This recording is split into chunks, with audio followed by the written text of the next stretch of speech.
The courthouse steps felt cold beneath my feet as I clutched the deed to 800 acres of Missouri farmland, my hands shaking not from the October wind, but from the weight of what had just happened. 20 minutes ago, I was Donna Campbell, 17-year-old orphan with nowhere to go. Now I was Donna Campbell, landowner, heir to a legacy I never knew existed. The lawyer, Wayne Rodriguez, had just handed me keys to a life I never dreamed possible, and I could barely breathe. Frank Thomas, the man who contested my inheritance, stood 30 feet away with his attorney, his face red with anger as he shouted into his phone. He had claimed to be my grandfather's nephew, said the will was forged, that some orphan girl from St. Louis had no right to Harold Campbell's farm. But the DNA test results were clear. Harold Campbell was my grandfather, and he had left me everything. I had never heard his name until 3 weeks ago when Wayne Rodriguez called the group home. I remember Sister Mary Hall handing me the phone with that look she always got when social services called. But this was different. This was a lawyer telling me that a man named Harold Campbell had died and left his entire estate to his granddaughter, Donna Campbell, the granddaughter he had spent 15 years searching for. Before we see how this ends, tell us where you're watching from and hype this video in the comments. Let me take you back to where this story really begins, in the sterile hallways of St. Agnes Group Home for Girls, where I had lived since I was 2 years old. The nuns who ran the place were kind enough, but kind enough doesn't fill the hollow space where a family should be. I had aged out of the foster system at 18, but I was still 17, still trapped in a system that had given up on finding me a permanent home years ago. I spent most of my time in the small library, reading everything I could get my hands on, dreaming of lives that seemed impossible from where I sat. I read about families who gathered around dinner tables, who had photo albums full of memories, who belonged somewhere. I read about farms and small towns where everybody knew each other's names. I read about inheritance stories, about long-lost relatives appearing with life-changing gifts, but those were just fairy tales.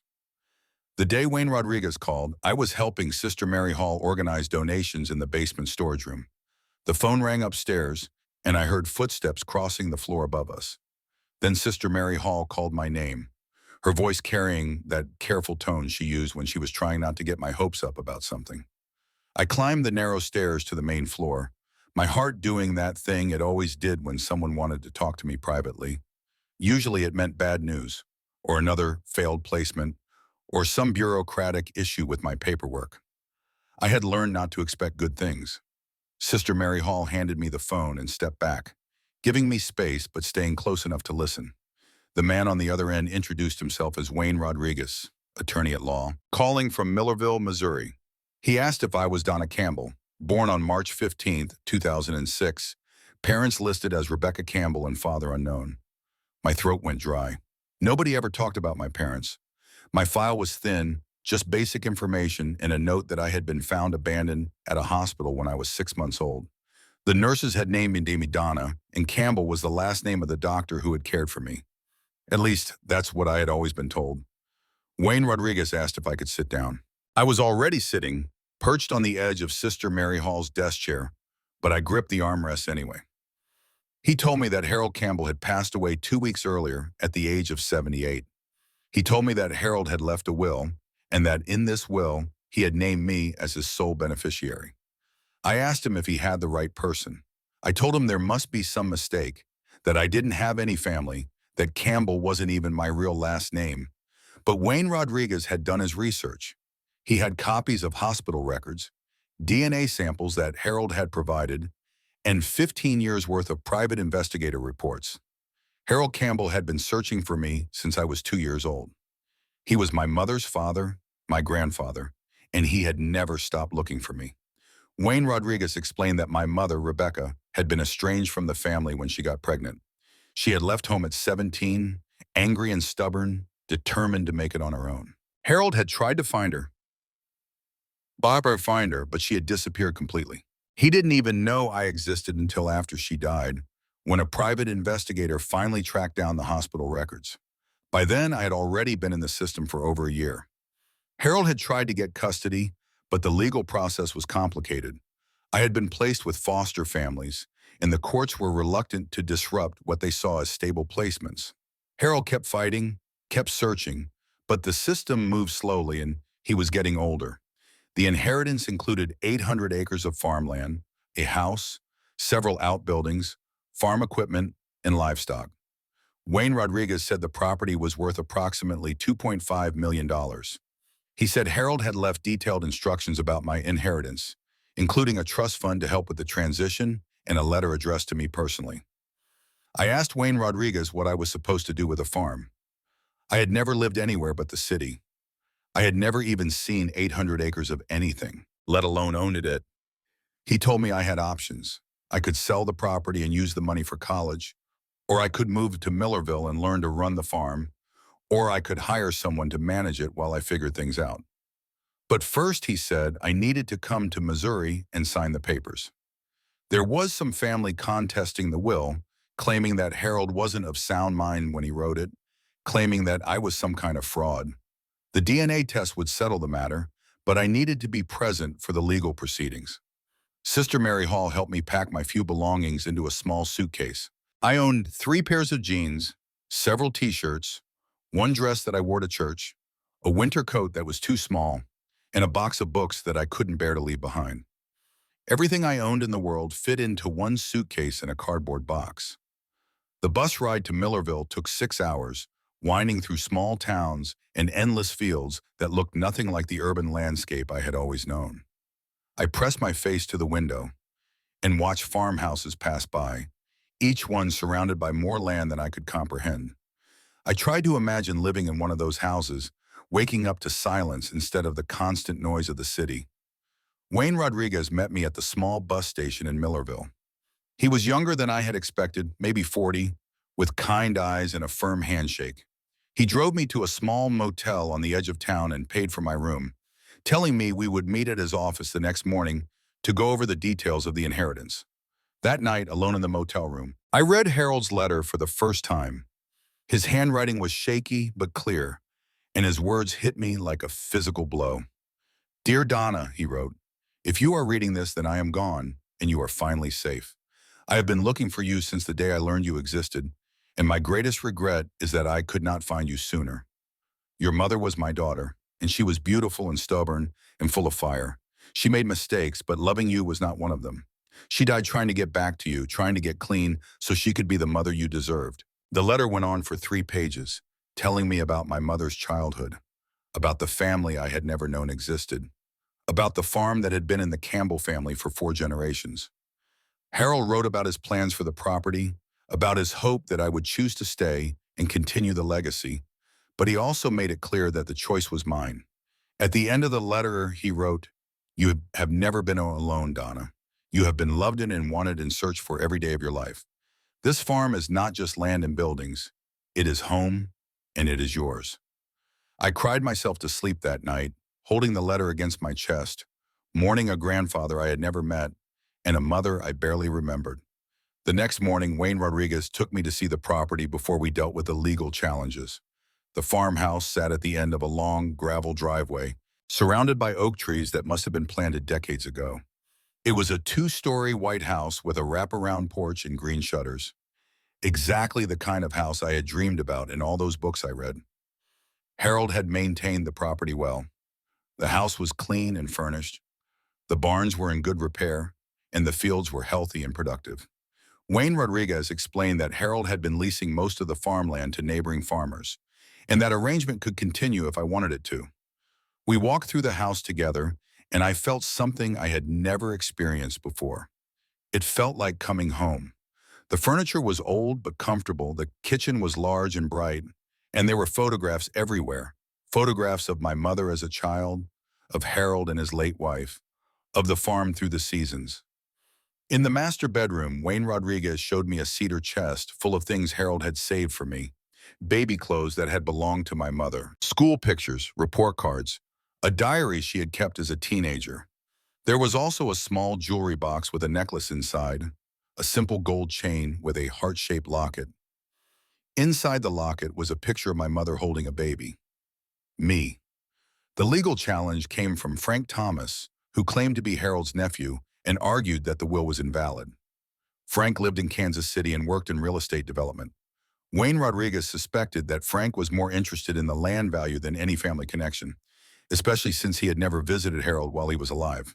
The court hearing was scheduled for the following week, which gave me time to explore the town and meet some of the neighbors.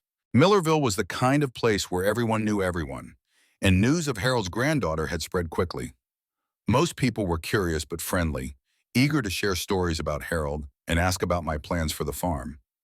I met Sandra White at the local diner where she worked as a waitress and seemed to know everything about everyone in town. She had been friends with my mother when they were children, and she remembered Rebecca as Weldon and creative, always getting into trouble but impossible not to love.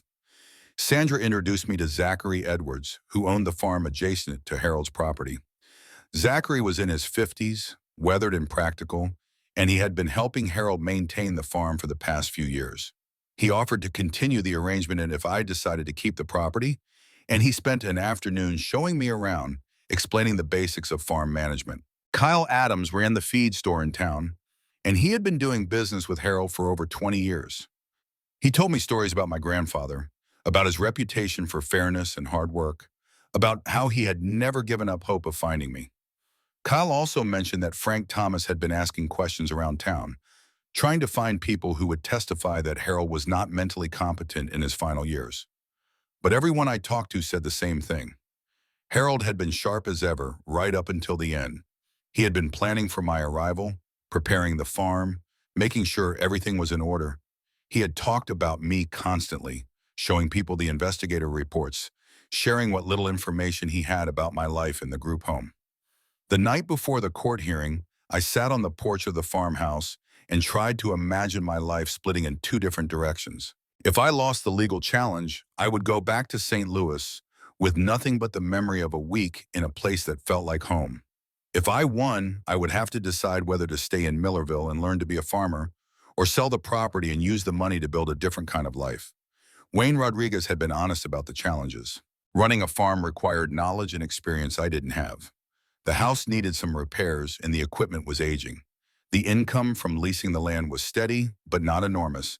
And if I wanted to farm it myself, I would need to learn everything from scratch. But sitting on that porch, watching the sun set over fields that might belong to me, I felt something I had never felt before. I felt like I belonged somewhere. I felt connected to something larger than myself, to a history and a legacy that included me.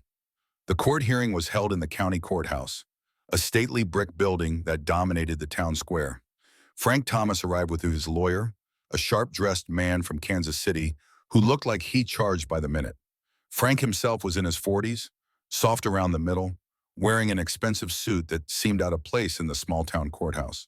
Wayne Rodriguez had prepared me for the questions, but I was still nervous when I took the stand. Frank's lawyer asked about my background, about my life in the group home, about my qualifications to manage a large property. He suggested that I was an opportunist, taking advantage of an old man's loneliness and confusion. But Wayne Rodriguez had done his homework. He presented the DNA test results, which showed conclusively that I was Harold's granddaughter. He presented testimony from Harold's doctor, who confirmed that Harold had been mentally sharp and legally competent. He presented the private investigator's reports, showing the years of searching and the legitimate trail that led to me. Most importantly, Wayne Rodriguez presented Harold's own words. The will had been updated just 6 months before Harold's death, and it included detailed explanations of his decisions. Harold had written extensively about his search for me, about his regrets regarding my mother, and about his hopes for the farm's future. The document was clearly the work of a thoughtful, competent person making deliberate choices about his legacy. Frank Thomas took the stand and admitted that he had not spoken to Harold in over 5 years. He admitted that he had never shown interest in the farm while Harold was alive, and that he had only learned about the inheritance when the will was read. His claim to be Harold's closest living relative was technically true, but the emotional connection was non-existent. The judge, an elderly woman named Carolyn Taylor, who had known Harold for decades, was not impressed by Frank's arguments. She questioned him about his sudden interest in family relationships and his complete absence from Harold's life during his final years. She also asked pointed questions about his plans for the property, and Frank's answers made it clear that he intended to sell the farm to developers. When it was my turn to testify, I spoke about the letter Harold had left me, about the photographs and mementos he had saved, about the clear evidence that he had been searching for me for years. I talked about my mother, about the family history I was just beginning to understand, about my desire to honor Harold's memory and continue the legacy he had preserved for me. Judge Taylor asked me about my plans for the property. I told her honestly that I didn't know much about farming, but that I was willing to learn. I told her about the neighbors who had offered to help, about the existing lease agreements that provided steady income, about my intention to respect the agricultural heritage of the land.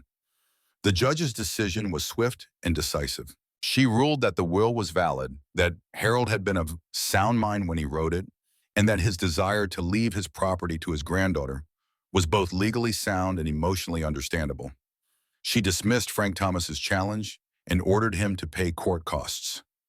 Walking down those courthouse steps with the deed in my hand, I felt the weight of my new reality settling around me like a warm coat. I owned 800 acres of Missouri farmland. I had a home, a history, and a future that I was free to shape however I chose. Wayne Rodriguez shook my hand and congratulated me, then handed me a set of keys and a folder full of important documents: bank account information, insurance policies, lease agreements, contact information for the various people who help maintain the property.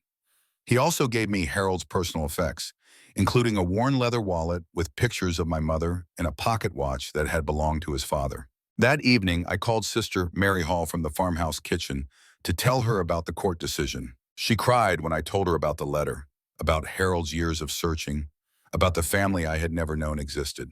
She asked if I was planning to stay in Missouri, and I realized that I had already made that decision without consciously thinking about it.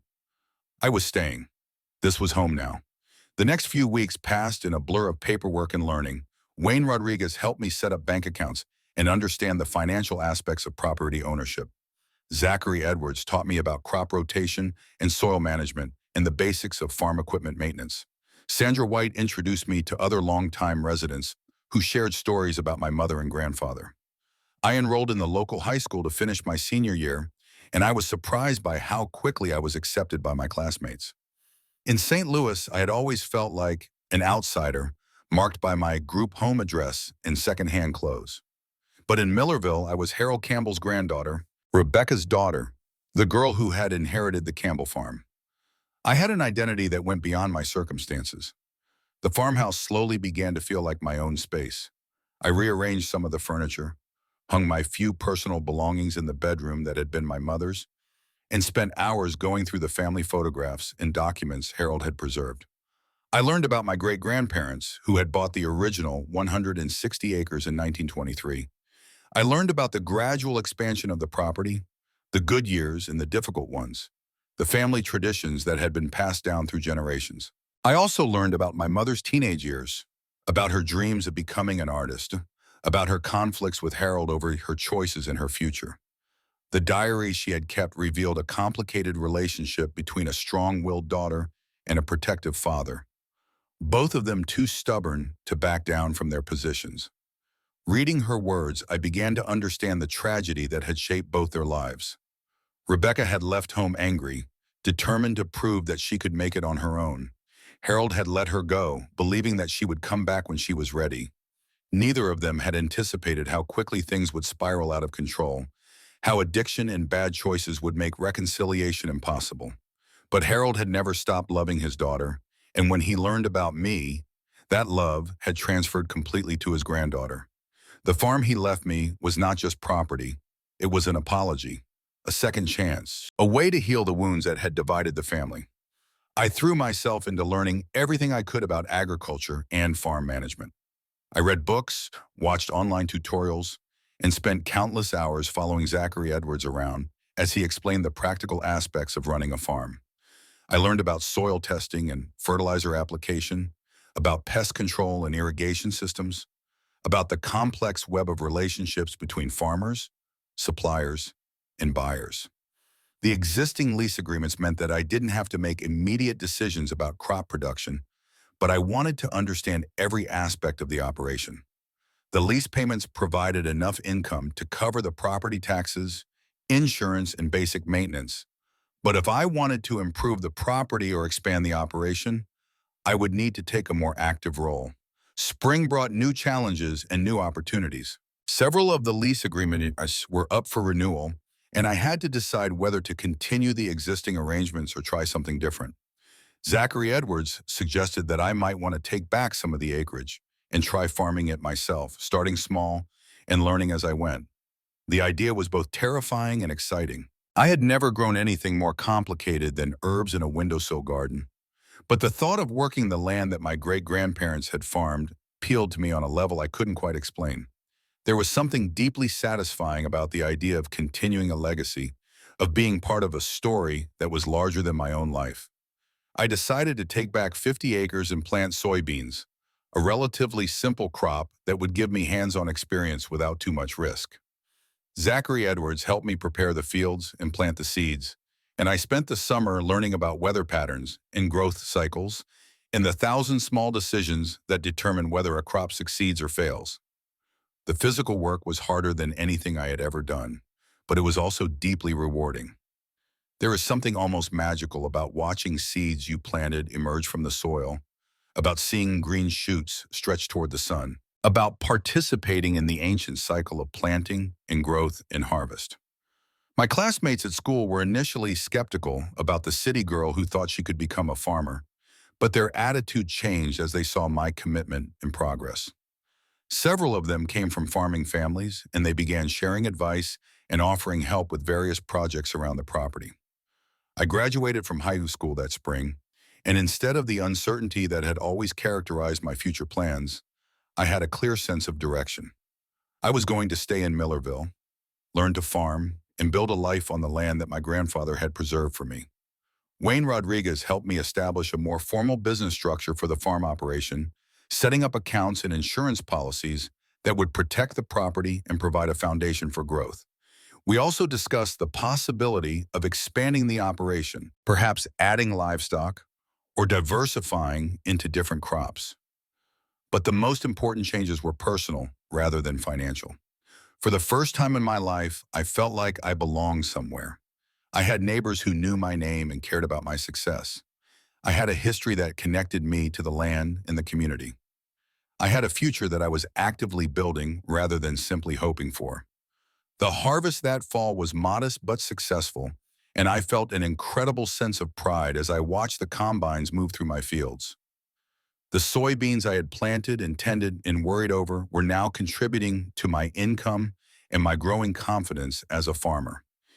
That evening, I sat on the porch where I had spent so many hours thinking and planning, and I called Sister Mary Hall to tell her about the harvest. She had visited once during the summer, marveling at the transformation in both my circumstances and my confidence. She told me that she had never seen me so happy, so settled, so sure of my place in the world. As winter approached, I began planning for the following year. I wanted to expand the operation, take back more acreage, perhaps try a different crop. I also wanted to make some improvements to the farmhouse, updating the kitchen and bathrooms while preserving the character that made it feel like home. But most importantly, I wanted to continue learning about my family and my heritage. I had found a box of old photographs in the attic, pictures dating back to the early days of the farm, and I was working on organizing them into albums. I had also started corresponding with some distant relatives who had reached out after hearing about the inheritance, people who could fill in more details about the family history. One evening in November, I was going through some papers in Harold's desk when I found an envelope addressed to me in his handwriting. Inside was a shorter letter, dated just a week before his death. "Donna," he wrote, "if you are reading this, then you have decided to stay and make the farm your home. I cannot tell you how happy that makes me. This land has been waiting for you, just as I have been waiting for you. Take care of it, and it will take care of you. You are exactly where you belong." I sat in his old chair, holding the letter and looking out at the fields that were now mine, and I understood something that I had never grasped before.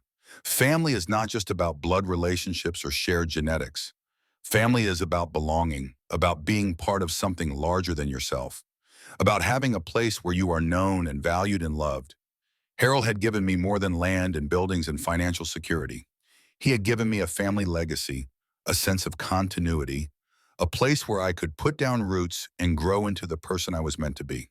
The farm had been waiting for me, but I had been waiting for it too, even though I hadn't known it. All those years in the group home, dreaming about families and homes and belonging, I had been dreaming about this place, this life, this sense of being exactly where I was supposed to be. 2 years later, I was standing in the same fields, but everything had changed. The farm operation had expanded significantly. I was now farming 200 acres myself, growing soybeans, corn, and wheat, and I had added a small herd of cattle to diversify the operation. The income was steady and growing, and I had been able to make substantial improvements to both the house and the farm buildings. More importantly, I had built a life that felt authentic and fulfilling. I had close friendships with neighbors and fellow farmers. I was active in the local farm bureau and the church that my grandfather had attended. I was dating Justin Hernandez, a veterinarian who had moved to the area the previous year and who understood my commitment to the land and the community. The farmhouse had been transformed into a true home, updated and modernized, but still recognizably the same house where my mother had grown up.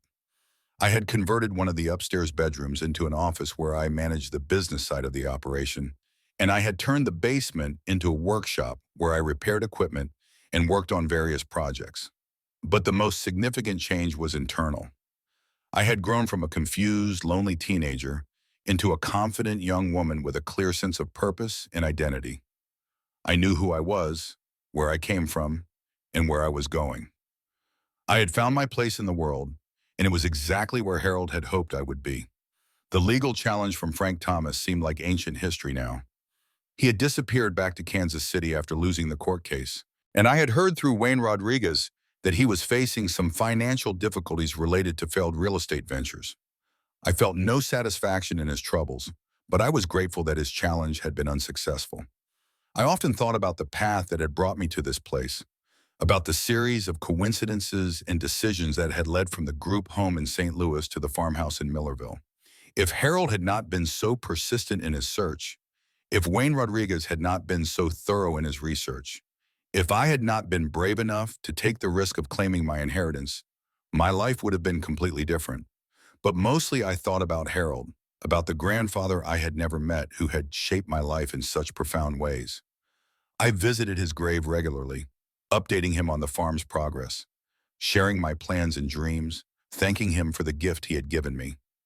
I had learned that inheritance is about more than money or property. It is about continuity, about the ways that love and hope and determination can bridge the gaps between generations.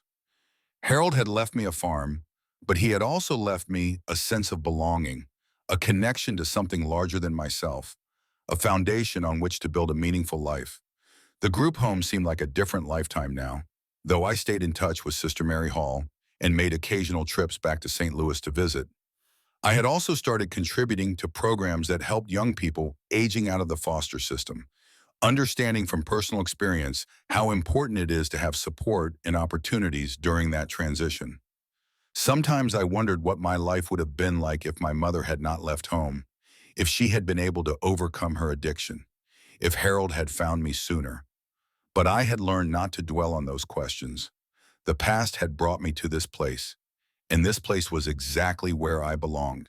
The farm continued to grow and evolve. I had added solar panels to reduce energy costs, implemented sustainable farming practices to protect the soil and water, and diversified into specialty crops that commanded higher prices in niche markets. The operation was not just profitable, but environmentally responsible, something that would have made Harold proud. I had also become more involved in the broader farming community, serving on committees and boards that addressed issues affecting agriculture in the region. My background gave me a unique perspective on rural development and the challenges facing small towns, and I found that my voice was valued in discussions about the future of farming and rural life. The relationship with Justin had deepened into something serious and committed. He understood my connection to the land and supported my goals for the farm. We had talked about marriage, about building a life together on the property that had become the foundation of my identity. The idea of raising children on the same land where my mother had grown up felt like the completion of a circle, a way of healing the wounds that had divided the family for so long. But even as I planned for the future, I remained deeply grateful for the present. Every morning when I walked out onto the porch and looked across the fields, I felt the same sense of wonder and belonging that had overwhelmed me on that first day when Wayne Rodriguez had driven me up the gravel driveway. The land had taught me patience and persistence, planning and adaptability. The community had taught me the value of relationships and mutual support. The family history I had discovered had taught me about resilience and the power of love to transcend time and circumstance. I had learned that home is not just a place but a feeling, a sense of being exactly where you are supposed to be. I had learned that family extends beyond blood relationships to include all the people who care about your welfare and celebrate your success. I had learned that legacy is not just about what you inherit, but about what you choose to do with the gifts you receive. The girl who had sat in the group home library reading about families and farms and belonging had found all of those things, but not in the way she had imagined. Real life was messier and more complicated than the stories in books, but it was also richer and more meaningful than anything fiction could provide. Harold's letter had promised that the farm would take care of me if I took care of it, and that promise had proven true in ways I was still discovering. The land had provided not just income and security, but purpose and identity. The work had given me confidence and skills and a deep satisfaction that came from participating in something essential and enduring. As I looked toward the future, I saw endless possibilities. The farm could continue to grow and evolve, adapting to new technologies and market conditions while maintaining its commitment to sustainable practices. The community could benefit from the economic activity and environmental stewardship that the farm provided. The family legacy could continue through my own children, who would grow up with the sense of belonging and continuity that I had discovered so late in my own life. But underneath all those plans and dreams was a simple truth that had taken me years to fully understand. I was home. After 17 years of searching for a place where I belonged, I had found it in the most unexpected way, through the love of a grandfather I had never met and the generosity of a community that had welcomed me as one of their own. The transformation was complete, but the journey was ongoing. Every season brought new challenges and opportunities, new lessons about farming and life, and the complex relationships between people and land. I had learned to read weather patterns and market trends, to manage equipment and employees, to balance conservation with productivity. But more importantly, I had learned to trust in the future, to believe that good things were possible even when the present seemed uncertain. The scared teenager who had clutched that phone call from Wayne Rodriguez had grown into a confident young woman who could face whatever challenges lay ahead. I often thought about other young people aging out of the foster system, wondering how many of them were still searching for the sense of belonging that I had found. I had started a scholarship program to help foster kids attend agricultural colleges, hoping to provide opportunities for others to discover the satisfaction and purpose that farming could offer. The program was small but growing, and I had already seen several young people find their own paths into agriculture and rural life. Watching them discover the same sense of purpose and belonging that had transformed my own life was deeply rewarding, a way of paying forward the gift that Harold had given me. Angela Turner was the first scholarship recipient, a girl from Kansas City who had aged out of foster care and was struggling to find direction. She spent a summer working on the farm, learning basic agricultural skills, and discovering her own passion for sustainable farming practices. She was now studying agricultural engineering at the State University, planning to return to the area after graduation to start her own operation. Stories like Angela's reminded me that inheritance takes many forms. Harold had left me land and buildings and financial resources, but he had also left me an example of persistence and hope, a model of how love can bridge any gap if you refuse to give up. I was trying to pass that legacy forward, to be for other young people what Harold had been for me. The farm itself had become a kind of teaching laboratory, a place where sustainable practices were tested and demonstrated. I hosted field days for other farmers, sharing what I had learned about soil health and water conservation and integrated pest management. The operation was profitable but also educational, contributing to the broader goal of environmentally responsible agriculture. Mary Hall, who had become like a mother to me during my years at the group home, visited regularly now, marveling at the changes in both the property and my own confidence and competence. She often said that watching my transformation had renewed her faith in the possibility of happy endings, even for kids who seemed to have no prospects. Her visits were always special occasions, opportunities to reflect on how far I had come and to express gratitude for the people who had supported me along the way. Sister Mary Hall had been the first person to believe that I deserved more than the system was offering, and her encouragement had given me the courage to take the risks that led to this new life. The farmhouse had been featured in a regional magazine as an example of successful historic preservation, highlighting the balance between modern updates and traditional character. But the real story was not about architecture or design. It was about a house that had been waiting for its family to return, about rooms that had been empty for too long, finally filled with life and laughter again. Justin and I had set a date for our wedding, planning a ceremony in the backyard under the oak trees that Harold had planted decades earlier. The guest list included neighbors and friends from the farming community, former classmates who had become lifelong friends, and Sister Mary Hall, who would give me away in place of the father I had never known. As I write this, 5 years after that phone call that changed everything, I am sitting on the same porch where I spent so many hours planning and dreaming and learning to believe in my own future. The fields are green with this year's crops. The cattle are grazing peacefully in the pasture, and the sun is setting behind the barn that my great-grandfather built with his own hands. Tomorrow I will walk these fields again, checking on the crops and planning for the harvest. I will meet with other farmers to discuss market conditions and weather forecasts. I will work on the scholarship applications that arrive regularly now, looking for young people who might benefit from the same kind of second chance that transformed my life. But tonight I am simply grateful. Grateful for Harold's persistence in searching for me, for Wayne Rodriguez's thoroughness in handling the legal challenges, for the community that welcomed me and taught me and supported my dreams. Grateful for the land that has given me purpose and identity, for the work that has taught me confidence and competence, for the future that stretches ahead full of possibilities. The scared girl who left St. Louis with everything she owned in a single suitcase could never have imagined this life. But that girl's dreams of family and belonging and home were not naive or unrealistic. They were prophetic, a vision of what was possible if she was brave enough to claim it. I want you to know that your dreams matter too, that the things you hope for in your loneliest moments are not impossible fantasies but glimpses of what might be waiting for you. I want you to know that family comes in many forms, that home can be found in unexpected places, that belonging is always possible if you are willing to open your heart to it. If you are watching this from your own difficult place, if you are aging out of the system or struggling to find your path or wondering if you will ever have a place where you truly belong, I want you to hold on to hope. Your inheritance might not be 800 acres of farmland, but it might be something equally transformative waiting for you to discover it. Tell me in the comments where you are watching from and what your own dreams of home and family look like. Share this video with someone who needs to hear that belonging is possible, that second chances exist, that love can reach across any distance to find you when you need it most. The farm is still here, still growing, still teaching me new lessons every season. The family legacy continues not just through bloodlines, but through the young people who find their own paths to purpose and belonging.